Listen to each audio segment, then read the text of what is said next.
안녕하세요. 오늘 저희가 함께 깊이 들여다볼 내용은 강승기 목사님의 히브리서 6장 설교입니다. 제목이 내가 반드시 너에게 복을 주겠다인데요. 하나님의 약속, 또 믿음, 인내, 이런 주제들을 다루고 있어요. 자, 이 설교가 당신에게 어떤 좀 핵심적인 메시지를 줄 수 있을지 한번 바로 파헤쳐보죠. 네. 이 설교의 가장 중심적인 내용은 그거 같아요. 하나님의 약속, 이게 그냥 약속이 아니라 맹세로 보증됐다는 거. 그리고 그 약속을 듣는 사람? 바로 당신이요. 당신이 그 축복을 정말 온전히 받아 누리려면 어떻게 해야 하는가? 그런 도전에 대한 이야기입니다. 혹시 뭔가 좀 확실한 걸 찾고 계시거나 아니면 삶에서 약속이라는 게 어떤 의미일까 좀 더 깊이 알고 싶은 분들께는 마음에 와닿을 수 있을 것 같아요. 시작부터 흥미로운데요. 설교 본문이 하나님께서 아브라함에게 약속하시는 장면으로 시작하잖아요. 히브리서 6장 13절, 14절. 근데 하나님이 약속하시는 방식이 뭔가 좀 특별하지 않나요? 그냥 복 줄게 이게 아니었죠. 맞아요. 거기서 제일 중요한 포인트가 하나님께서 맹세를 하시는데 다른 누구를 걸고 하는 게 아니라 자기 자신을 두고 맹세하신다는 거예요. 왜냐하면 하나님보다 더 큰 존재가 없으니까. 이게 왜 중요하냐면요. 보통 사람은 맹세할 때 자기보다 더 높은 권위를 걸잖아요. 예를 들어 설교에서도 그런 비유가 나왔는데 우리 아버지가 부자니까 내가 꼭 갚을게 이러면서 아버지 신용에 기대는 거. 근데 하나님은 그럴 필요가 없는 거죠. 당신의 존재 자체를 거시는 거예요.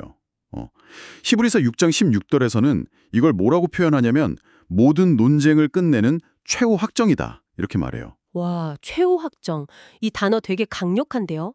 그러니까 그냥 희망사항이 아니라 뭐랄까 절대 바뀔 수 없는 선언이다. 이런 거군요. 네, 그렇죠. 더 이상 의심하거나 논쟁할 여지가 없다. 이런 의미죠. 그럼 그 약속의 구체적인 내용이 뭐였는지 다시 한번 짚어볼까요? 내가 반드시 너에게 복 주고 복 주며 너를 번성하게 하고 번성하게 하리라. 이거였죠. 맞습니다. 설교에서는 특히 그 반드시라는 말하고 또 복주고 복주며 번성케 하고 번성케 하리라 이렇게 반복되는 표현들 이걸 통해서 그 축복이 얼마나 확실한지 또 얼마나 풍성한지를 강조하고 있어요.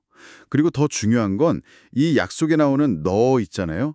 그 너가 바로 지금 이 이야기를 듣고 있는 당신에게도 해당된다는 점을 분명히 하고 있어요.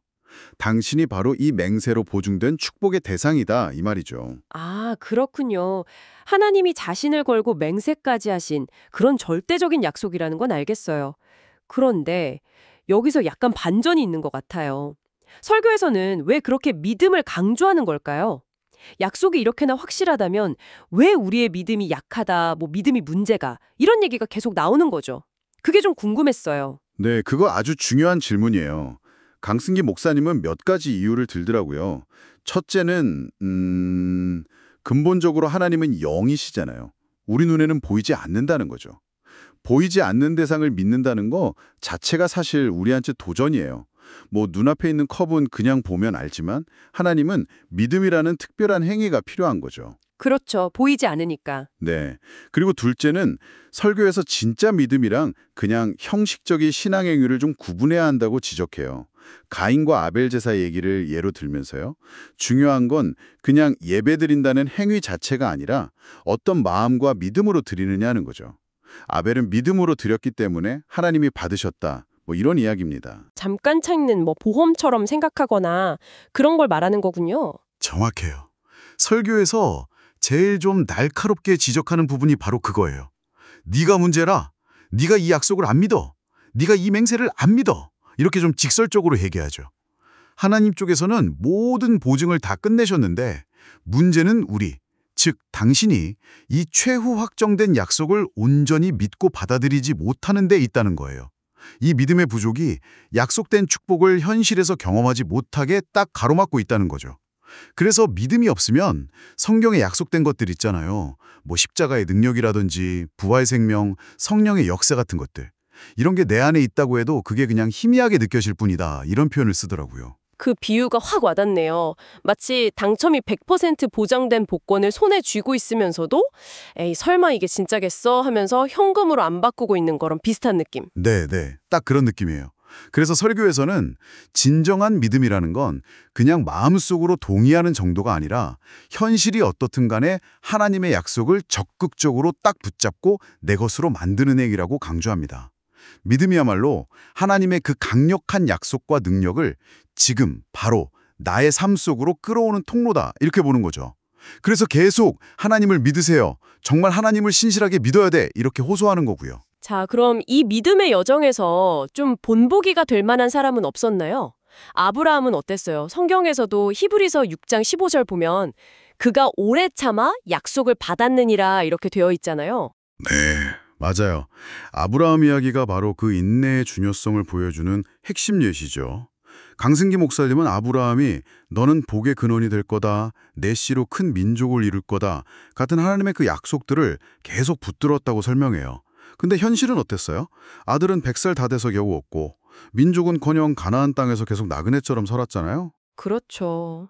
상황만 보면 답답했을 것 같아요. 그럼에도 불구하고 아브라함은 그 약속들을 계속 마음에 새기고 기다렸다는 거죠.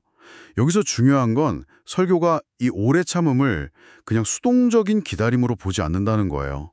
이걸 충성됨, 그러니까 신실함이랑 연결시켜요. 상황 따라서 마음이 왔다 갔다 하는 게 아니라 변치 않는 하나님의 약속에 딱 뿌리를 내리고 굳건하게 헌신하는 모습, 그게 인내라는 거죠. 아, 그냥 막연하게 버티는 게 아니라 뭔가 확정된 사실에 근거해서 기다리는 거다. 그런 말씀이시군요. 바로 그겁니다. 설교에서 그 차이를 분명히 얘기해요. 뭘 믿고 기다리느냐가 중요하다는 거죠. 만약 불확실한 걸 붙잡고 그냥 무작정 기다린다면 그건 좀 어리석을 수 있죠. 근데 하나님의 약속은 다르다는 거예요. 이건 하나님 자신이 직접 보증하신 최후 확정이잖아요. 그러니까 이 약속을 믿고 기다리는 인내는 맹목적인 게 아니라 가장 확실한 것에 기초한 믿음의 표현이다. 이렇게 보는 거죠. 그리고 아브라함은 바로 그 믿음의 인내를 통해서 결국 약속의 성취를 봤다는 거고요. 와, 이분 정말 관점을 바꾸게 하네요. 인내라는 게 그런 의미였군요. 자, 그럼 이 모든 이야기들이 오늘을 살아가는 당신에게는 구체적으로 어떤 의미가 있을까요? 이 엄청난 약속을 그냥 머리로 아는 것을 넘어서서 어떻게 삶으로 이걸 살아낼 수 있을까요?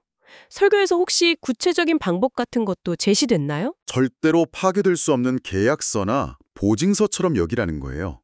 설교에서 오늘부터 이 계약서를 손에 들고 다녀, 가슴에 새기고 다녀 이렇게 아주 강하게 권면하거든요. 그러니까 늘 이 약속을 의식하고 살아라 이 말이죠. 마치 아주 중요한 법적 문서를 항상 가지고 다니듯이요. 아, 계약서처럼요. 늘 지니고 다녀라. 네. 그리고 둘째는 믿음에 있어서 온전한 헌신을 강조해요. 이세종 목사님이 일화를 예로 들면서 물에 그냥 발만 살짝 담그는 식이 아니라 완전히 풍덩 뛰어들어서 흠뻑 젖는 것처럼 믿어야 한다. 이렇게 말하더라고요. 망설이거나 계산하는 태도를 버리고 전적으로 신뢰하고 뛰어들라. 이런 촉구인 거죠. 그리고 믿음이 생각의 변화로 이어진다는 점, 생각의 축복을 받아야 축복을 받습니다. 이 말도 되게 인상 깊었어요. 이건 어떻게 이해하면 좋을까요? 그건 믿음이라는 게 단순히 감정이나 의지의 문제가 아니라 우리의 사고방식 자체를 바꾸는 거랑 연결된다는 의미로 봐야 할 것 같아요. 내가 반드시 너에게 복 주고 복 주며 같은 하나님의 그 약속의 말씀이 내 생각 속에 계속 머물고 자라나야 한다는 거죠. 설교에서는 하나님 말씀이 내 생각 속에서 계속 늘어야 돼. 이 말씀이 나를 이끌어가야 돼. 이렇게 표현해요. 그러니까 말씀이 내 생각과 관점을 딱 지배하게 될 때 자연스럽게 축복받은 사람으로서 생각하게 되고 그 생각이 결국 현실에서도 축복을 끌어당기거나 혹은 이미 와 있는 축복을 인식하게 만든다. 뭐 이런 논리로 볼 수 있겠죠. 그렇군요. 생각이 바뀌면 행동도 바뀌고 삶을 대하는 태도 자체가 달라지겠네요. 그럼 내가 정말 그렇게 믿고 있다는 걸 어떻게 알 수 있을까요? 그 증거는 어디서 찾을 수 있을까요? 혹시 뭐 특별한 경험을 해야 하나요? 설교에서는 믿음의 증거가 어떤 특별하고 거창한 사건에서만 나타나는 게 아니라고 말해요. 오히려 일상적인 신앙생활 속에서 꾸준히 드러난다고 보죠.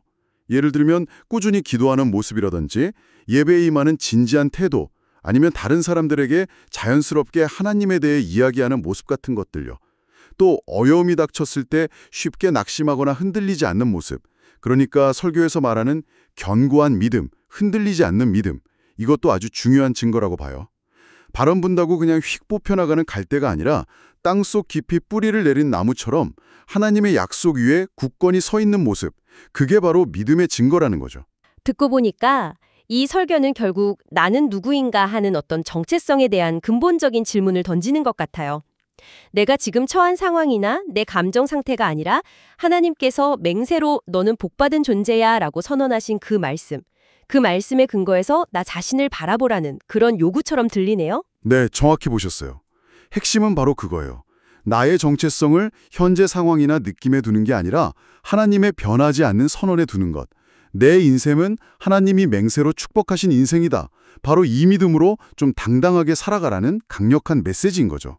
그리고 이 약속된 축복은 나 한 사람에게서 끝나는 게 아니라 다음 세대, 설교 표현대로라면 자자손손에게까지 이어지는 그런 유산이라는 점을 강조하면서 희망을 더해주기도 하고요. 오늘 강승기 목사님의 설교 내가 반드시 너에게 복을 주겠다를 통해서 하나님의 약속이 정말 얼마나 확고한지 그리고 그 약속을 붙드는 믿음과 인내가 왜 중요한지를 깊이 있게 나눠봤습니다. 들어보니 결국 핵심은 이거 같네요. 하나님의 약속은 최후 확정된 상수, 컨스텐트고 변수는 오직 우리, 즉 당신이 그 약속을 얼마나 온전히 믿고 또 인내하면서 삶으로 살아내느냐 하는 점이라는 것. 네, 맞습니다. 그리고 설교는 이 약속을 절대 파기될 수 없는 계약서라는 아주 구체적이고 강력한 이미지로 남겨주는 것 같아요. 단순히 미래에 올 복을 기다리는 그런 수동적인 자세가 아니라 지금 여기서부터 하나님의 그 맹세에 근거해서 당신의 생각과 관점, 삶의 태도 전체를 바꾸라는 아주 능동적인 초대에 가깝다고 생각합니다. 마지막으로 당신이 한번 곱씹어볼 만한 질문을 하나 던져보면서 마무리할까 하는데요.